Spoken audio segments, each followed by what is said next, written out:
Now, what did the Jews do? When you ask what have the Germans done to the Jews, you must always ask what have done the Jews to the Germans. Since 1850, when the Jews got all the political rights in Germany, in the German Reich, they have done three things which are really dramatic. Number one, they were a small minority of 2% of the population.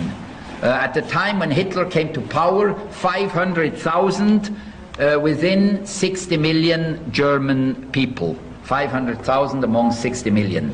They were a small minority. This small minority managed to control about 50% of the media, to give about 70% of all judges, to have a tremendous influence in movie and in theater and in literature. They were overrepresented. This is one thing. They were absolutely overrepresented, as today in England, in France, and in the United States. Second, Jews were at the origin of a lot of catastrophic financial bank crashes in Germany between 1870 and 1920.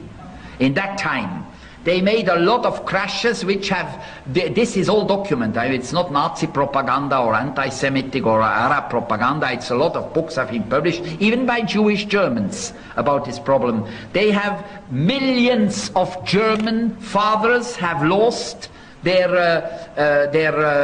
incomes, their fortune, their savings, because of these Jewish gangsters, bank gangsters and speculations people.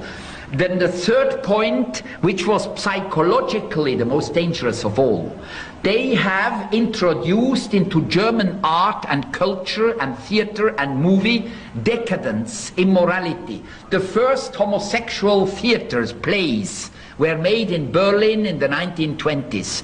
The first adultery theater plays were made in the 1880s and 1890s, 100 years ago, by Jewish authors. Adultery, then sexual perversions of all sorts, sadism, masochism, a lot of homosexuality, all these things, and then decadent art, you know, an art which is absolutely ridiculous, so-called modern art. It was all pushed by Jewish intellectuals, and this created among the German people a big revolt. And they wrote books ridiculing Christianity, ridiculing Jesus. I mean, it was something like Salman Rushdie with the Muslims, and there were few